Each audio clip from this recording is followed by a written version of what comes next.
Hi, Raj.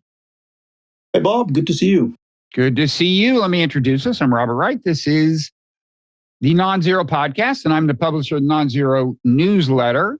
And you are Rajan Menon, political scientist. You have a lot of titles. I mean, first I should say you and I knew each other as fellows at the New America Foundation, back when the New America Foundation was something of an anti-blob think tank, at least its foreign policy arm was, if you recall. It was certainly those set days. up that way, yeah.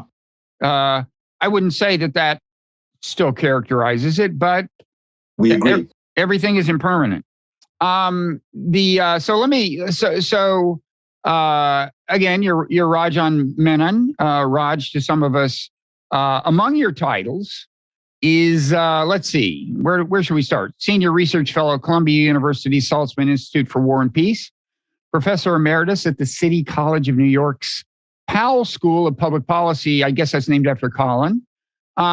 I guess most significantly now, in terms of your time commitment, it sounds like it's probably that you're director of the Green Strategy Program at Defense Priorities. Correct.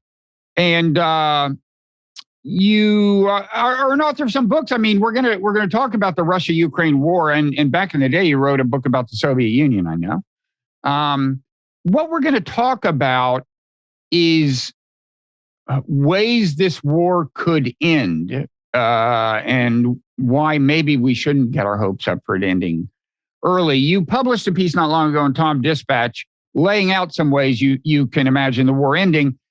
But then you've written another piece, co-authored a piece that I think hasn't been published, but which I've seen, about why neither Ukraine nor Russia seems to be in any hurry to bring the war to an end. I mean, they'd both love to just win it outright, of course, but that's not going to happen soon. And neither seems to be in a hurry for a political settlement.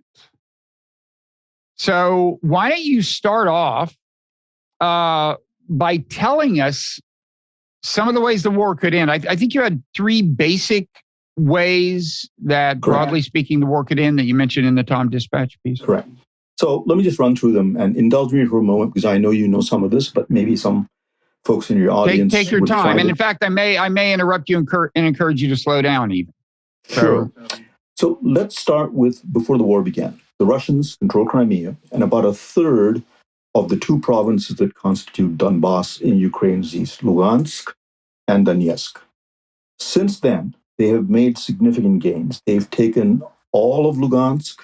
They are driving to take the rest of Donetsk. Part of Donetsk is still under Ukrainian control. They've built a land bridge along the shore of the Azov Sea to connect them to Crimea. They've taken a good portion of Zaporozhye province in the southeast, and then part of the Black Sea coast. So they hold a substantial amount of real estate already. For those who think that the Russian war has failed, we have to bear in mind that they have much more real estate than they did. So one possibility would be for Putin, who I personally don't see as a risk taker, despite the way he's been characterized, to say, I don't want to overextend myself. I want to learn from the failure of the northern drive toward Kyiv. And I am going to declare the special operation over, throw the West into disunity, tell my troops to dig in, force the Ukrainians to come to my forces and expel them. They don't have the equipment for offensive warfare in sufficient numbers. And meanwhile, I will use standoff strikes to wreck as much of Ukraine as I can. I call that the partition scenario. So that, it sounds like it's not a true end to hostilities. If you think Russia would, they would quit taking more land in this scenario, but they would feel at liberty to strike Ukraine as they feel like it. Is that right? In lots of places, which they can, without regard to loss of civilian life. But the effect would be that they would say, our goal is a partition. They may not tell us, but that would be the goal. The second would be, and these are... Can I just press you on that a little? I mean, what would bring that to an end? I guess, would that qualify for the term frozen conflict? I mean, frozen conflicts don't really mean frozen. They don't mean the conflict ends, right? They mean they're kind of simmering. The borders are fixed. Right. But the hostilities go on. And in fact, there was a kind of a frozen conflict before the invasion. in eastern Ukraine, the boundary between the separatists held area and the rest of Ukraine. So this would be kind of a frozen conflict. Presumably, Ukraine would retaliate for the strikes, but would be unable to actually take much of any ground in this scenario. So would this just go on like forever? You call it partition, but we often think of partition as something that endures and brings peace. This would be a hot partition or something, right? It would endure in the following sense. The Russians would hold on to the above-mentioned real estate. They probably would pass some legislation or say some referenda to declare that it's now part of the Russian Federation, right? And they would then put Ukraine in a difficult choice. Do we continue fighting despite the loss of life and the cost to our economy? Cost to our economy, World Bank estimate is as high as 45% economic contraction. They have a budget deficit per year now of about $60 billion. So economically, they're under great pressure. The West, for its part, would have to figure out, what do we do now? Do we up the ante and pour in lots of offensive equipment into Ukraine so that they can actually push Russia out of dug-in territories? It would change the nature of the game. I'm not saying it would succeed, but I could see Russia doing that by saying, well, we'll settle for a half a loaf, quarter of a loaf, if you will, and not try to occupy Ukraine. Now, why? Because Ukraine in land area is a big country. It's the biggest, aside from Russia, in all of Europe. It's got 40 million plus people. So we're talking about a very outlandish ambition if you're trying to take and control most of it. And if you move further and further west, you come into more and more inhospitable terrain, which is to say predominantly ethnic Ukraine. So that's a partition scenario, right? Mm-hmm. Shall I go to the second? Sure. So I guess okay. Go ahead.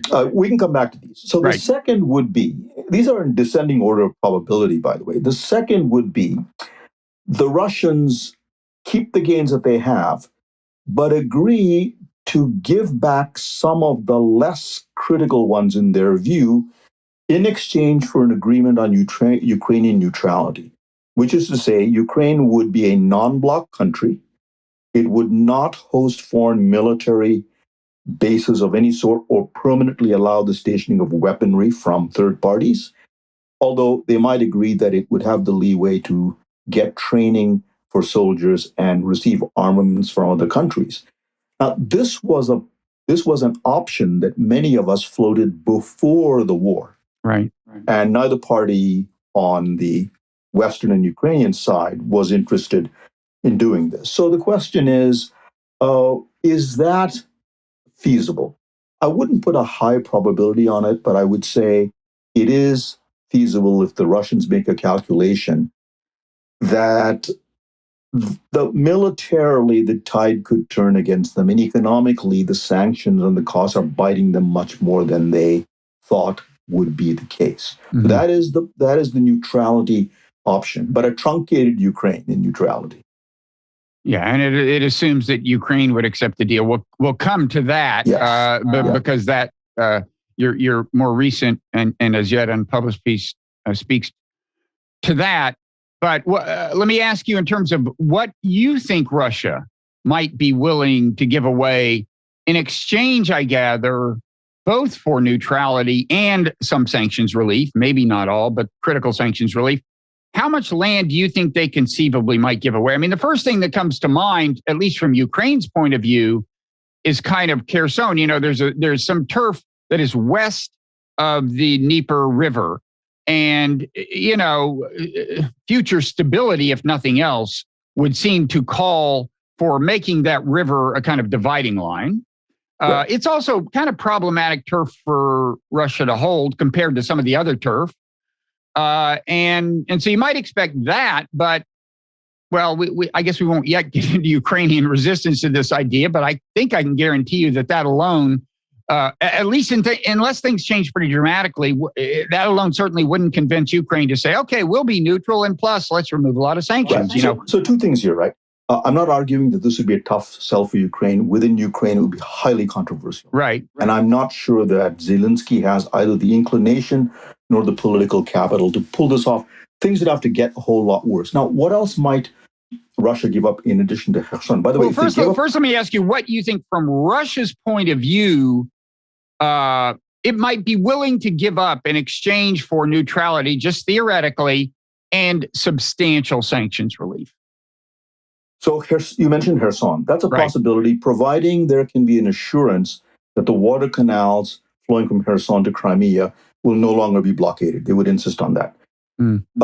As they have been since 2014 by Ukraine. Correct.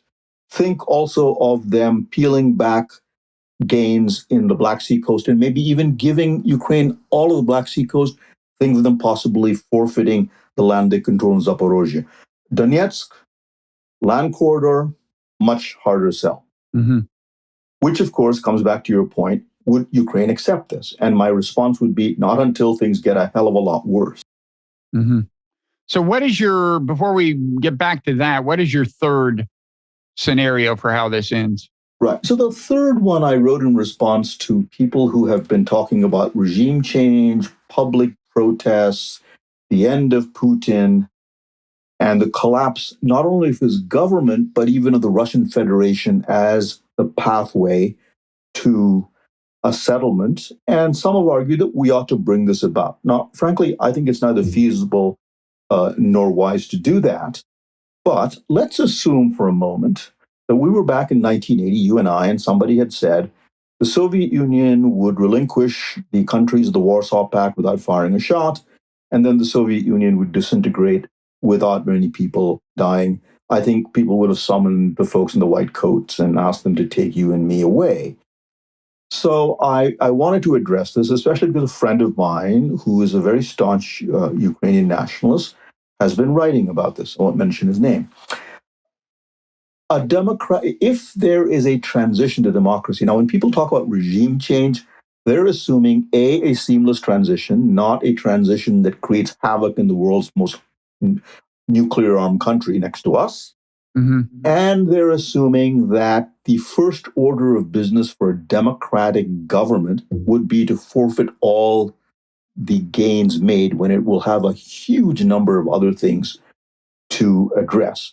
So that is hypothetically a third possibility. Mm-hmm. I think it's a long shot. I don't see any evidence that public protests or economic pressure or intra-elite disputes have reached the point where Putin's political position is in jeopardy.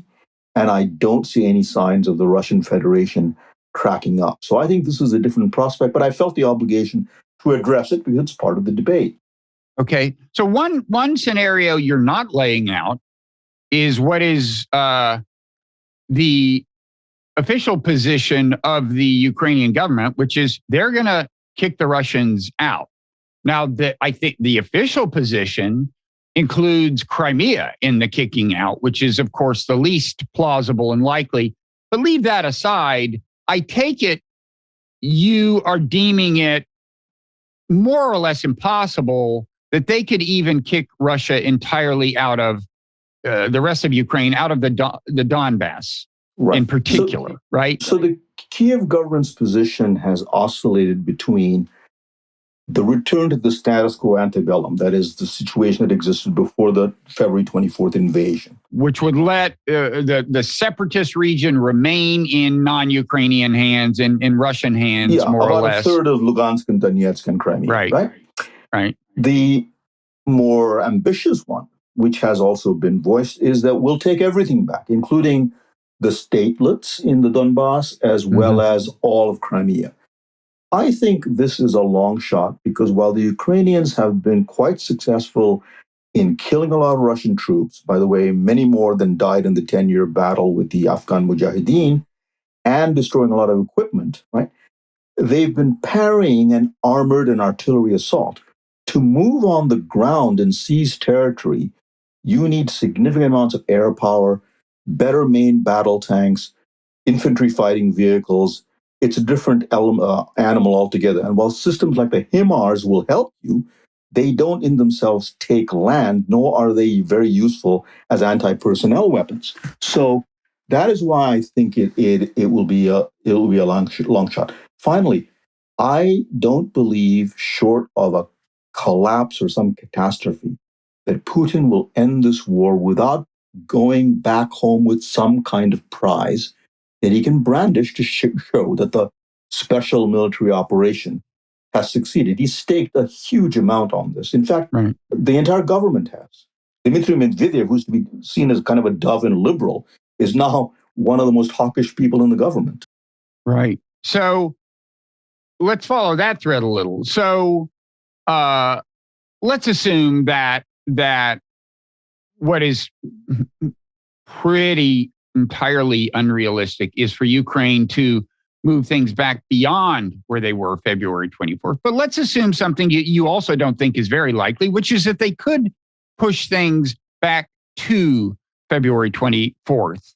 And you're saying that politically for Putin, that would mean he has done all this for zero gain on the ground. And that is a politically unacceptable situation for him in terms of domestic politics. You know, people often think of autocrats, of dictators, as people who don't have to worry about public opinion. And, you know, as you and I know, I mean, that's just not right. I mean, sometimes they are more worried than a democratically elected leader precisely because they know that they're not really entirely legitimate, you know. And also the kinds of people who rise to the top in those systems tend to be kind of warriors, right? So you're saying that's not acceptable to Putin. Okay, but suppose the military reality got him to that point, and let's imagine the Ukrainians accepted that. And I don't think that part's that implausible. Even though it's not officially their position, it would be a very major victory and be seen as such, and leaving Russia with no positive reinforcement for this whole adventure. And so what in that scenario, what do you think Putin would resort to? Okay, he's got his back against the wall. He has nuclear weapons. He has maybe some conventional weapons he hasn't yet deployed. I don't know. What do you think a Putin in that situation does? So this is a very good question. But before that, let me preface it by saying the following. In the piece that I sent you, as yet unpublished, I think I cited a poll in which there is still substantial support for the war in Ukraine, despite all the death and destruction, and a high degree of confidence on the part of the public. Sorry?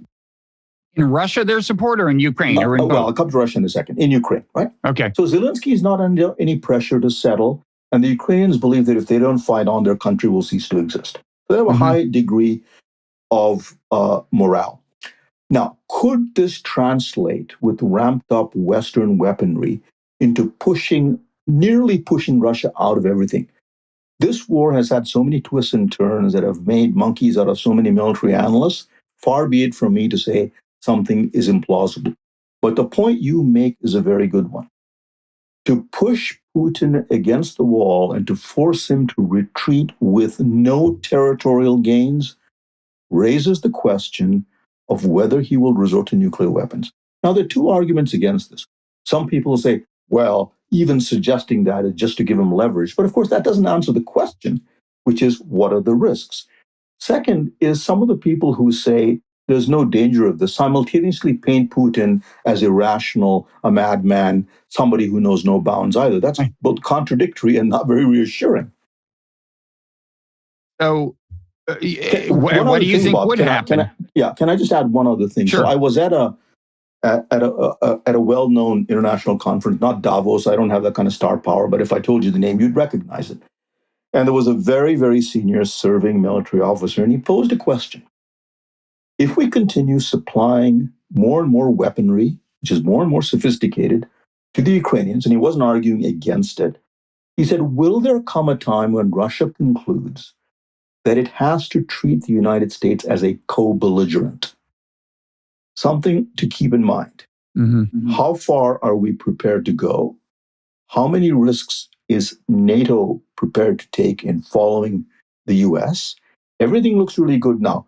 But add to that the economic blowback that the sanctions have created in the West.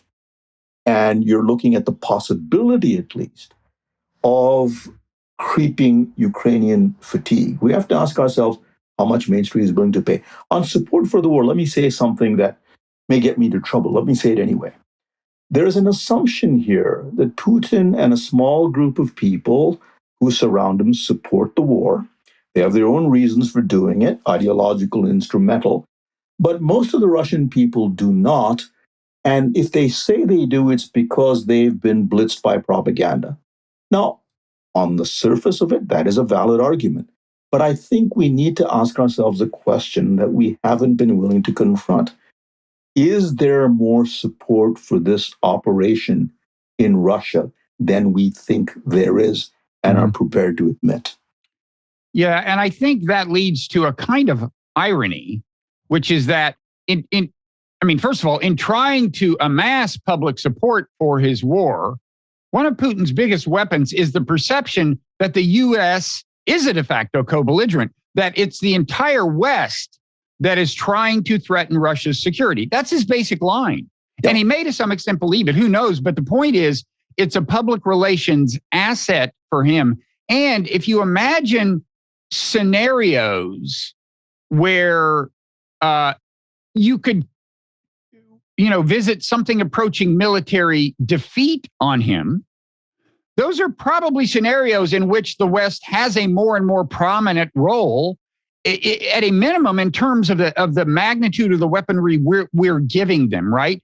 So as he gets in more and more trouble militarily in this scenario, there could be more and more domestic support for him to continue the war, because it's more and more obvious it's Russia versus the West, right? Or the argument that he has to resort to extreme measures may become more plausible. And then there's something else we haven't talked about. Could this, despite Russia's and America's desire not to have this happen, lead to an accidental spiral that escalates at a time when communication channels basically don't exist and the two sides demonize one another, right? Yeah. And so you can wind up with him resorting to some extreme measure that isn't the use of a nuclear weapon, but that sets in chain something that leads to the use of nuclear weapon. Both sides go on nuclear alert. That means their decision chain is shorter. They have less time to decide things, and blah, blah, blah. It can happen. Well, let me walk you through one scenario. Putin's got his back against the wall. He doesn't want to use nuclear weapons, but he uses some elastic language suggesting that he is now going to up the ante significantly. NATO/the US, and essentially the US, take some countermeasure that he views not as defensive, but as a preparation to preempt. Mm-hmm. He then takes countermeasures. Now, it wouldn't be the first time in history, as you well know, that we've seen this happen. So we may desire not to have an escalation. I don't think the Russians are looking for an escalation, but we could slide our way into one anyway. Yeah. And just one more thing along these lines is another reaction he could have is, well, okay, my back's against the wall. That's a threat to me politically to have virtually nothing to show for this war. I need to keep fighting. I need public support for that. So maybe I should widen the war. Just make it overt that NATO, it's not a nuclear war, but NATO is fighting us now. I mean, it's not crazy. It's less crazy than using a nuke in a way. Yes. So anyway, it's. I guess we agree there's kind of a black box there. So back to, so to move to your, on balance, let's face it, your analysis is not encouraging, because you're first of all, you're laying out the scenarios you think are most likely as ways for the war to end are ones that Ukraine, in its present frame of mind, would absolutely not welcome. Correct. And for that reason, you're saying they're not even that likely anyway, because Ukraine would not accept them. Now, I suppose the one scenario, the partition, it would be like, what's their choice? In that scenario, Russia quits moving forward on the ground. Ukraine is incapable of pushing them back. And there's some tit for tat, firing. But there's another scenario, by the way. It's not really about how the war ends, but how it could get worse. Let's assume the reverse, not Putin with his back against the wall, but Zelensky with his back against the wall, where the Russians followed through on Lavrov's recent statement that the upshot of Western arms transfers has been that their agenda now extends far beyond Donbass. They're already beyond Donbass. And let's assume, and I'm not saying this is about to happen, but let's walk through hypotheticals, that we believe that Ukraine is on the verge of a catastrophic defeat. because of the enormous support here, and because in the political class and the commentariat, Putin is now seen as the devil incarnate, a threat to all of Europe, notwithstanding that he can't even handle Ukraine. What will we do?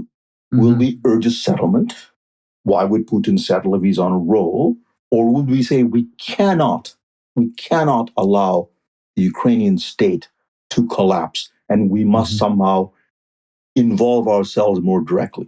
At that point, you're looking, in effect, at a war between Russia and the West. I suspect that some of the NATO allies, especially France and Germany and Italy, wouldn't be very keen on that. Poland and the Baltic states may be, but they're the ones who are on the front line, really.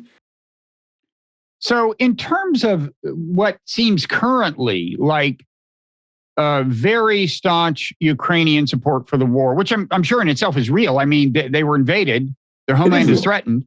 It is real, no question. But the expressed kind of popular refusal to settle for anything less than the complete expulsion of Russia from Ukrainian territory. And I guess the polls are phrased in a way where it may not be clear whether that includes Crimea, but leave that aside. If Ukrainian people are saying they don't want to stop fighting until the Russians, you're not just back to February 24 lines, but Ukrainian has regained the territory that is held by separatists in the Donbass before that.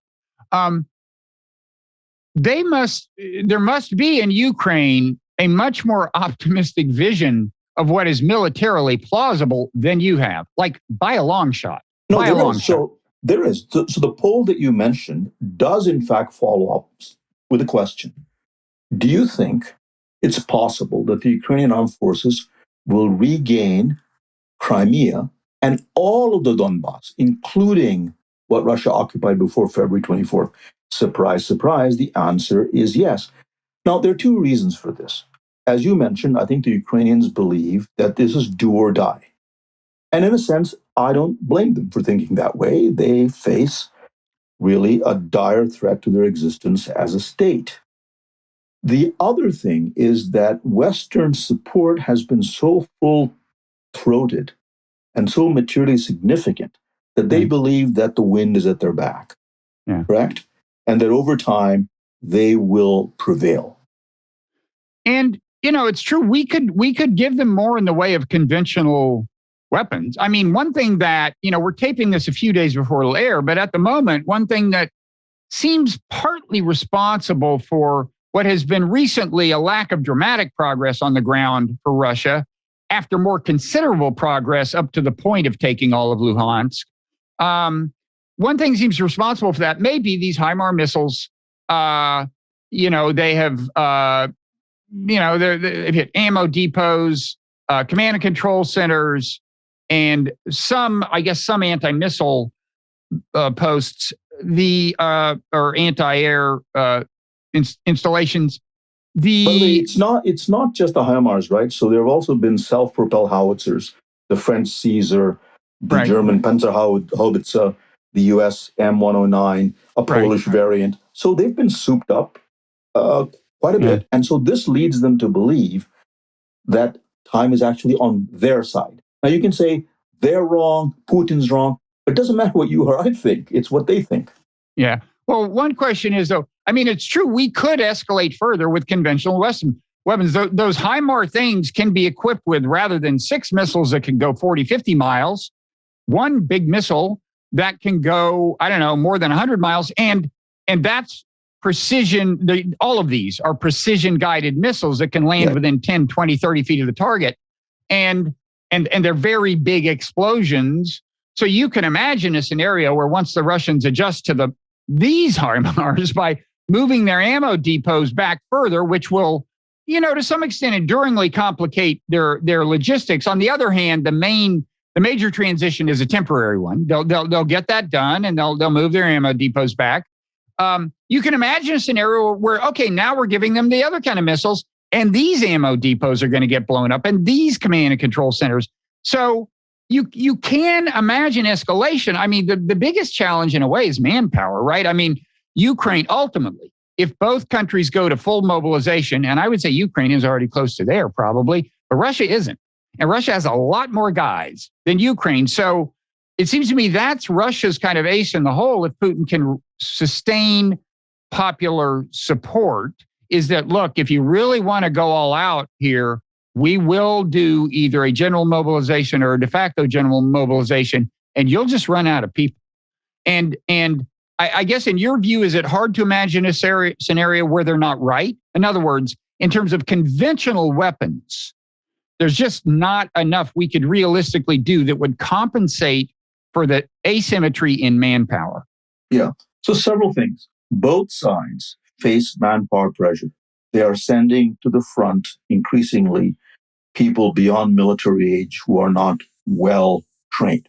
Mm-hmm. There is a theory, which I have no evidence to support, but some military experts have said this, that the Russians are holding back their regular forces after the Northern campaign failed. They're basically sending in the fighters from the two breakaway republics, Chechens, Wagner Group people, and so on, and they're about to unleash again the regular army. I can't speak to that because I don't have any evidence, and that would be pure speculation. One other thing, you mentioned giving them much longer range systems. So the question is to put pressure on Russia. Will the Ukrainians say, look, we've been attacked. Mm-hmm. Why is their territory off limits? Yeah. There's a consensus here that that cap or limitation should be lifted, and the war begins to hit home in Russia. How will the Russians? Well, they could do that with these HIMARS. They could go 30, 40 miles into Russian territory. They clearly agreed not to, right? Yeah. Or else they deem it wise themselves not to. But I guess the response would be, look, we could get that commitment and you hope they keep it. Although, look, once somebody's back is against the wall, commitments have a way of vanishing. But the thing on the manpower thing, the point I'd make is, leaving aside the question of how many good troops could Russia bring to the front lines now, in the long run, if they went for universal conscription and spent whatever the minimal training time is, 6 weeks, 2 months, whatever they deem minimal, they can get, and Ukraine does the same, Russia can get a lot more men into this war than Ukraine, because Ukraine already has a pretty high percentage of its eligible population in the action. The facts are clear that Russia simply has a larger pool to draw from. And as both sides start ramping up their pool and go to mass mobilization, yes, they'll be throwing troops that maybe are not as well trained as they should be, and so on. But Russia has a lot more to bring to the fight. One other thing, Ukraine has been facing constraints on ammunition. There's no sign that the Russians, despite all their problems, and by the way, the Russian military has displayed many problems, notwithstanding the great modernization drive Putin launched in 2008, the Russians are not running out of ammunition. There's no sign that that is a problem for them. And they are ramping up production in their military industry. So this is a war that I see nowhere near being resolved. And as you may recall in the piece that I sent you, although there have been calls on different grounds for ceasefire negotiations, neither side feels it's losing. Mm-hmm. Yeah, a final thing on this point is that if we're imagining a scenario where Ukraine actually succeeds in what it wants to do, which is significantly roll back the Russian gains, and you imagine a future, which seems assured, where more and more of the fighting forces on both sides are not that well trained, well, it's a lot easier for not well-trained soldiers to play defense than to play offense, right? So that's another advantage the Russians would have if the question is, can we roll back the aggression? Correct. So that melds with my partition scenario, right? Putin just says, I'm not running out of manpower, but I'm running out of really good manpower. So let me draw a line and set up defensive positions and dig in and let the Ukrainians bring the fight to me. I'll respond with long-range strikes and wreck as much of the Ukrainian economy as possible. There's an economic component to this as well, and we can talk about this. I think the effect of the sanctions on Russia, we overestimated, notwithstanding the history of sanctions that show that they're not very useful if states have decided to do something that they think is really important. And we certainly underestimated the blowback. Now, I'm not saying sanctions shouldn't have been applied, because I think President Biden had no choice but to apply them. He had no other tools aside from aiding the Ukrainians militarily. But I think there's no evidence that the Russian economy is being brought to its knees. The Russians have earned more in energy revenues this year than last year, and they could turn up the heat on the West, especially Europe, with not that much cost to themselves. And they already have. There's sheer panic in Europe now about what the gas supply situation will be with respect to Russia. Mm-hmm. On the Ukraine side, in terms of their perception of the war and their current support for fairly ambitious military goals, I guess I have a couple of questions. One is, we all know that Russia is a pretty closed information environment. I mean, Putin, very increasingly repressive regime. They control TV more or less. They pretty increasingly tightly govern the internet.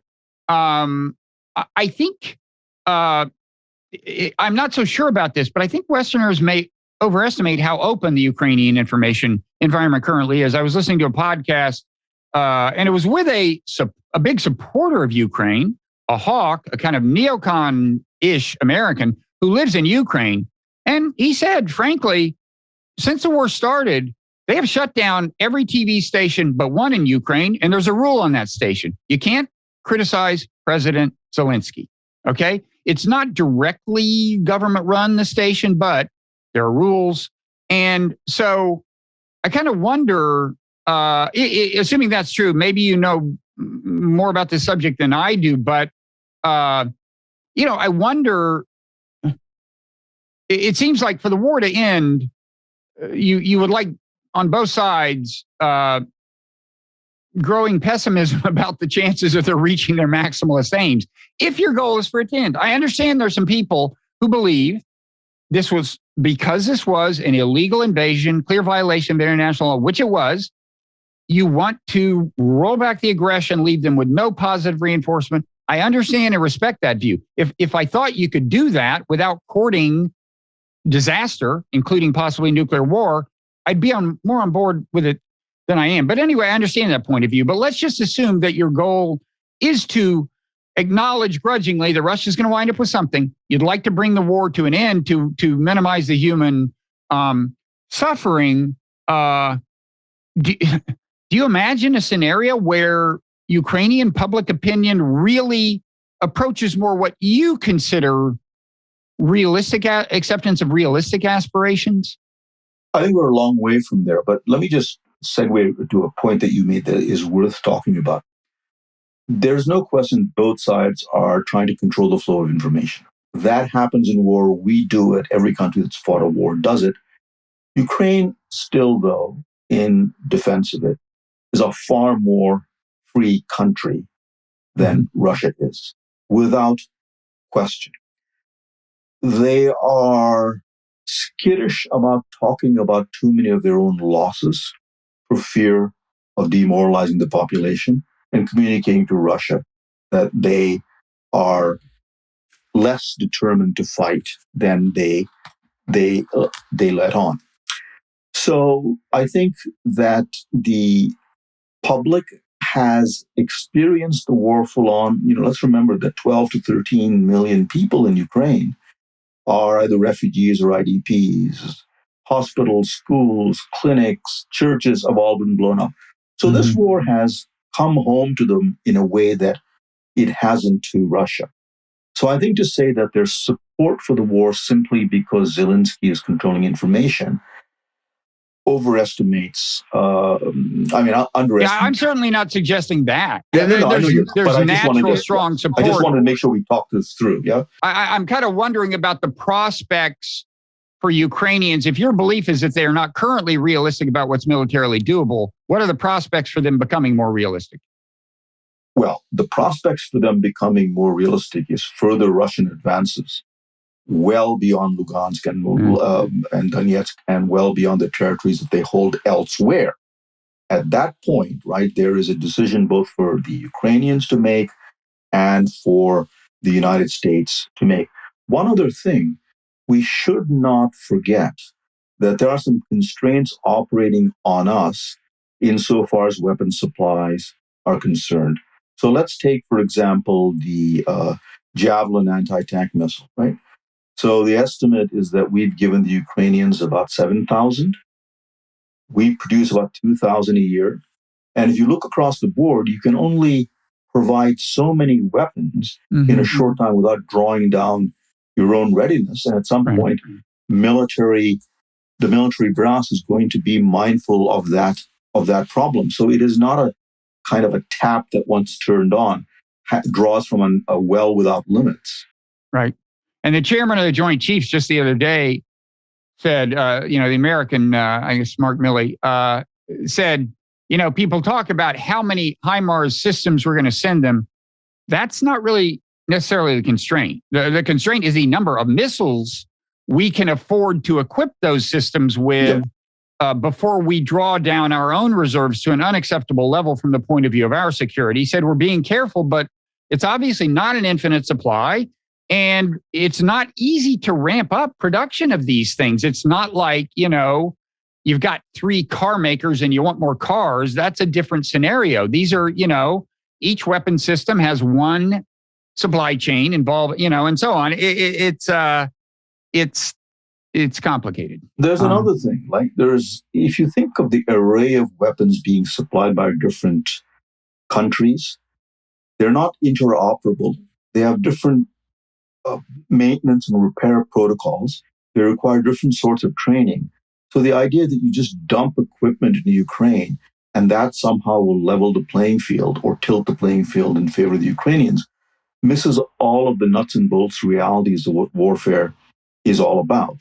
Now, that said, I don't see any sign of the weakening of Western support, but it's early days in terms of the extent to which the economic blowback in Europe in particular and in the United States will begin to have an effect on public perceptions of how much longer and to what degree the war should be supported. Mm-hmm. So, it seems to me that your view kind of boils down to either Russia winds up with some amount of Ukrainian territory that was gained as a result of this, or the West and Ukraine resist to a point that considerably raises the chances of some kind of catastrophe. Is that? Yeah, well, raises the chances, certainly. I'm not in the prediction business, so I'm not going to say it's a foregone conclusion, but I think it would be utter madness to think that Russia is facing the failure of the special operation, as Putin calls it. You're not allowed to call it a war, in which he stakes so much of his prestige that he's told the public that it's going to win, that there have been comprehensive sanctions imposed on Russia, and then return home with maybe a nickel in his pocket. I just find that very implausible. Yeah. So I guess in a way, so if you accepted your premises, which is kind of there's no happy ending, not yet, and you were kind of utilitarian about it, and you said, well, on grounds of minimizing, if our goal is to minimize human death and suffering, we would like to bring this thing to a close that is the best realistic close from a Western point of view. Yeah. In other words, leaves Russia with the least, and it leaves it with the most unpleasantness as a result of the invasion, like in terms of some enduring sanctions or whatever. Still, if that was your goal, it sounds like it's hard to imagine that happening without the U.S. taking a heavy hand in steering things to that point. Because by your assessment, you're not going to get the Ukrainian people anytime soon buying into that, even though you think if they had a more realistic assessment of the military prospects, they might grudgingly move there. They're not gonna. And go ahead. Let's talk about this for a second. What has happened is there's been a confluence in the United States of two streams of opinion on war that, although they're philosophically and ideologically different, in terms of the U.S. role in the world, they're very similar in their outlook for different reasons. Mm-hmm. One is loosely called the neocon group, and the other is the liberal internationalists, right? So there hasn't been much of a debate in this country about the war, because to try to somehow explain how the war came about, why Putin is doing it, is idiotically seen as somehow blessing Putin's objectives or trying to defend what he's done. And Right. I'm not doing that. Now, it's gotten worse. Just to drill down on that, you're talking about raising questions about whether NATO expansion was wise, specifically the 2008 declaration that Ukraine would eventually be a member, and on, maybe including some of the U.S. Involvement in the 2014 revolution, up to and including Biden's not seeming to negotiate in as aggressive a manner as you might hope before the war, and so on, and the ongoing supply of weapons, and kind of, from Putin's point of view, de facto NATOization of Ukraine. That, just to summarize, is the set of explanations from the non-neocons, non-liberal internationalists that gets stigmatized as excusing Putin's invasion. Yeah. Right. So let me put it this way. I steered clear of Twitter until in my new job, it was seen as a job requirement. And I'm 3 months into it. In the age of Twitter, the kind of analysis that you're speaking about and that I just spoke about as well would be captured as blame America, defend Putin, or even worse, you're somehow on the payroll of Putin. Right. So the result has been there's no dialogue. If you look at the Washington Post, not to mention the Wall Street Journal or even the New York Times, the articles, op-eds that even raise these questions have been few and far between. I would say our media, the mainstream media, has by and large failed to serve the role of a national public square at a time when we've made a very important foreign policy commitment. So there is no debate on Ukraine. Those who take a different view compared to the administration's view are somehow seen as fringe elements, have been relegated as such by calling them pro-Putin, anti-America, isolationist, whatever. And citing Putin talking points and so on. One other thing, Bob. Well, let me interrupt and just say I've written about this a lot in my newsletter, the Non-Zero newsletter. I mean, the most recent piece is called "Anti-War Think Tank Attack," but I've gotten into this a lot because it's just a thing that you see in all kinds of different contexts. You're this apologist, you're that apologist. It ultimately, goes back at least as far as Joseph McCarthy in the 50s as a tactic for inhibiting debate. But go ahead.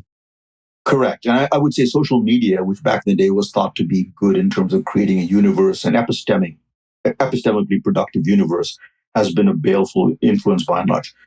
But the problem is not just what the blowback that I and others may feel. I'm a big boy, I can take it. It's something else. The administration now would be hard pressed to push the Ukrainians to make a compromise for at least two reasons. One, as Reinhold Niebuhr would not be surprised to learn, this has now been painted as a conflict in good and evil, the global international order supported by the United States. Everything is on the line and no compromise is possible.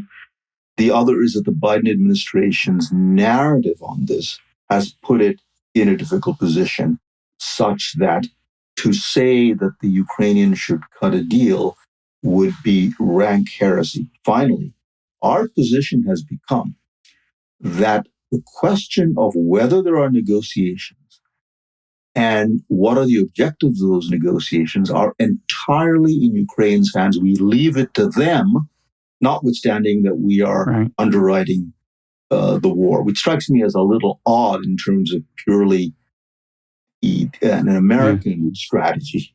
Yeah. Let me say quickly, I have a question about that. But first, I do kind of think there's a sense in which I do think this is kind of good and evil in the sense that I believe international law is very important. You should respect it. The problem with saying that it's critical that we uphold this norm of complying with international law, which I would love to uphold, is we ourselves have undermined it so thoroughly that we aren't in a moment where either the norm rises or falls. The norm is in a state of extreme disrepair because we disregard it all the time. Our troops in Syria violate international law at the moment, leaving aside Iraq and a lot of other things. And so I just want to emphasize that, when you say things like that, it's like, oh, that's whataboutism. You're excusing Putin. I'm not excusing Putin.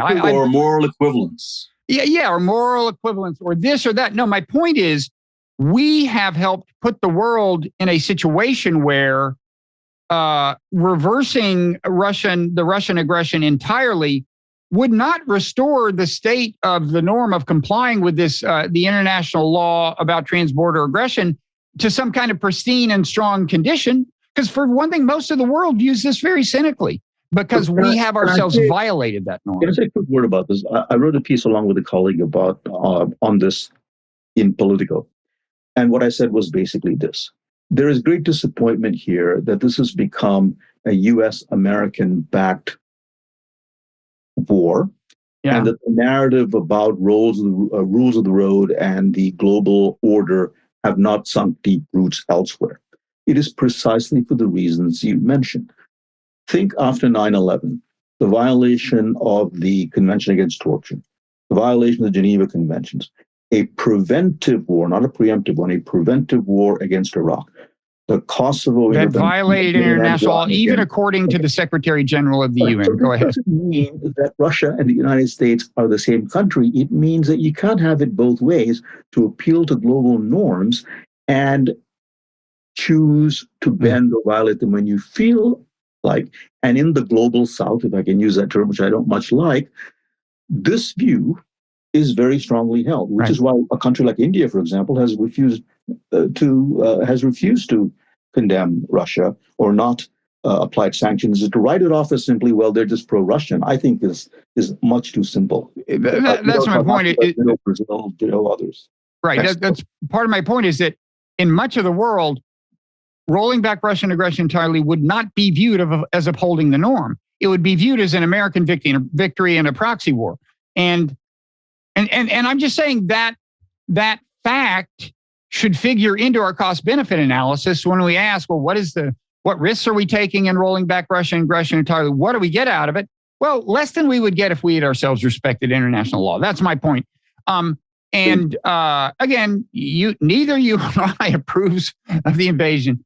I can't speak for you. I condemn it wholeheartedly. I'd like to do everything I can to minimize any positive reinforcement Putin winds up with. But you have to gauge that accurately. I agree with you. Just let me make my own position clear. I was a critic of NATO expansion from day one. I think it set the context for this war, although it did not cause it, was not the only cause.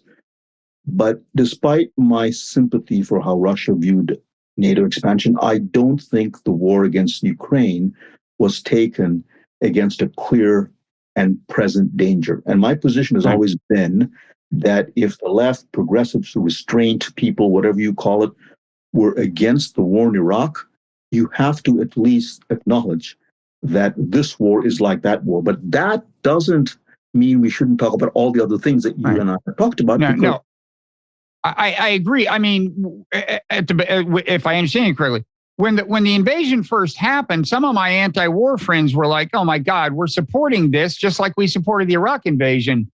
I said, wait a second. The Iraq invasion was an illegal invasion by us. That was completely indefensible. At least grant that in this case, the pro-war people are supporting opposition to an illegal invasion. Okay.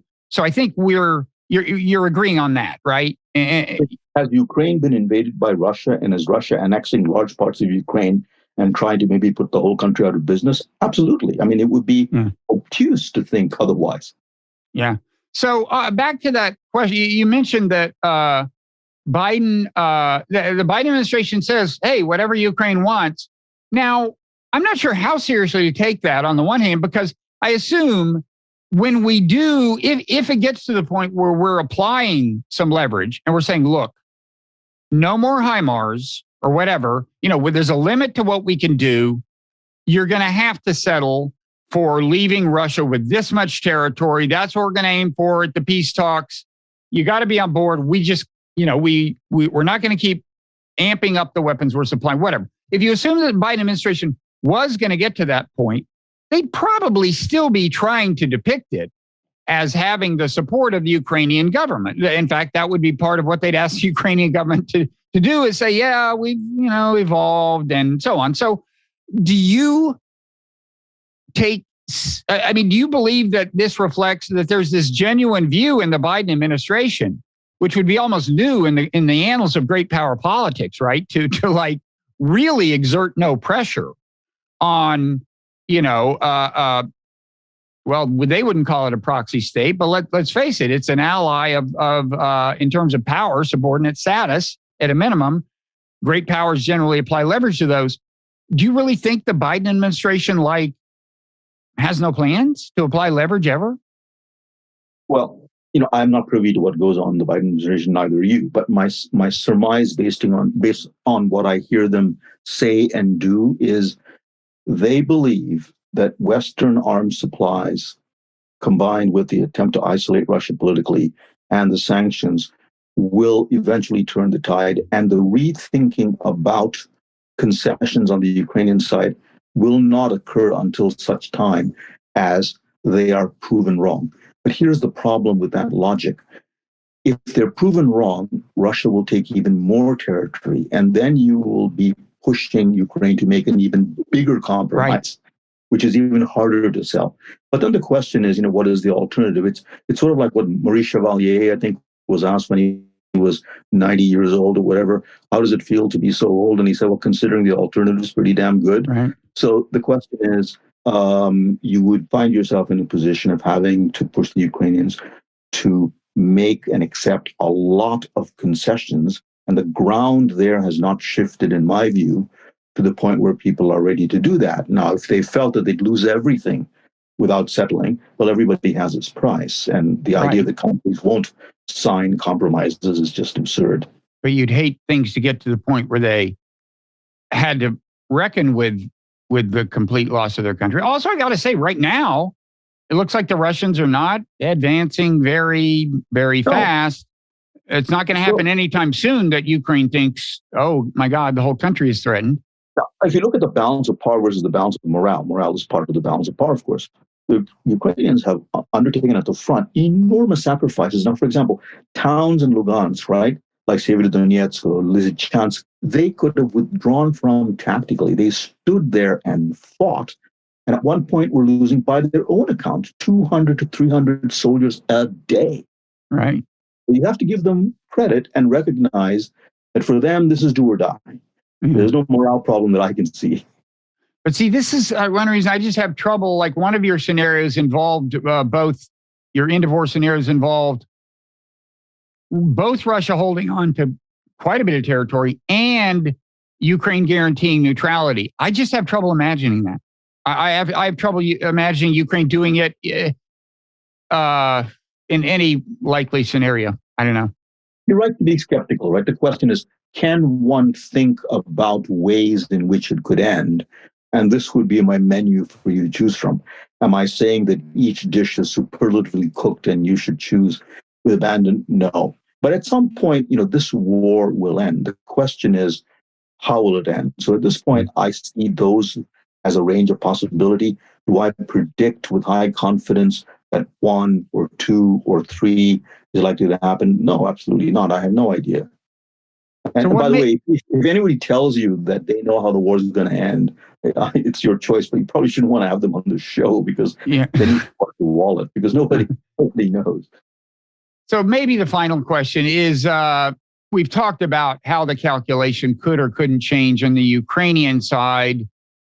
Your scenarios for ends of war seem to presuppose that the calculation won't change a lot on the Russian side, unless, of course, they start losing a lot of ground, which, given how hard it is to play offense with a depleted force, it's not that easy to imagine Ukraine pushing them back super, super far. But in any event, the question I'm going to ask is, do we know enough about Russia? I mean, Russia seems to me, of course, I'm not a Russian scholar of Russia, seems to me kind of opaque, more opaque than Ukraine in a way, although there are certainly questions and about Ukraine and mysteries I'd like to see unraveled. But Russia seems pretty opaque. Do we know enough about, Putin?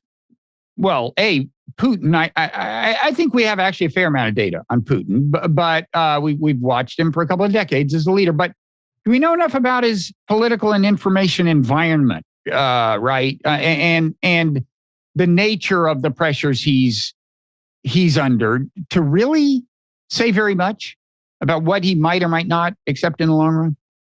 Not enough to make very big claims. But let me just say, I listened today to Bill Burns address this question, and I agree with what he said. He said, by training and temperament and philosophical outlook, Putin is a nationalist.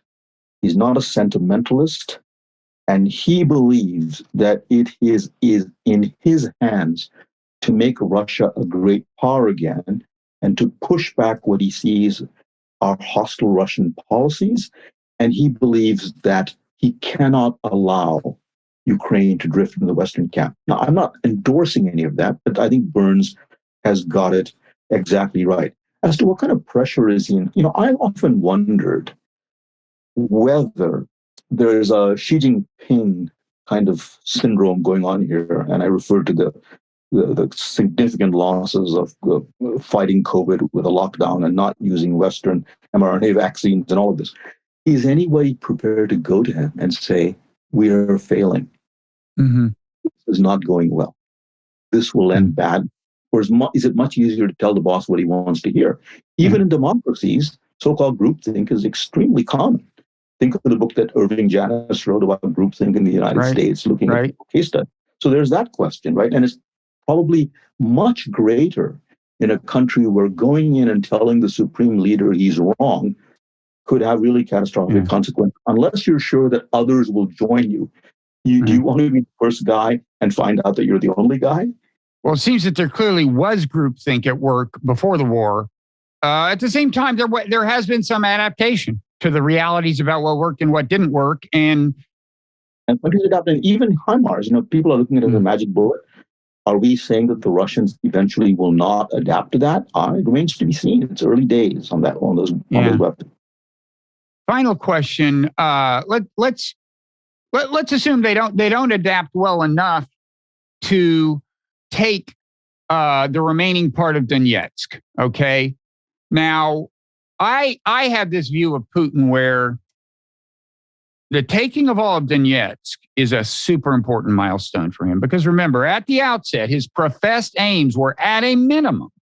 We have these two republics, Donetsk, Luhansk. I think he meant their full extent, not just the parts that were then separatists held. We are respecting their independence.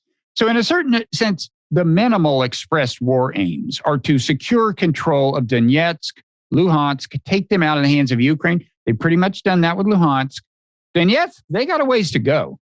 And I mean, who knows? It could happen in a few weeks if the dam breaks or something. You never know in war because they're not that far away in terms of miles to the two big remaining cities.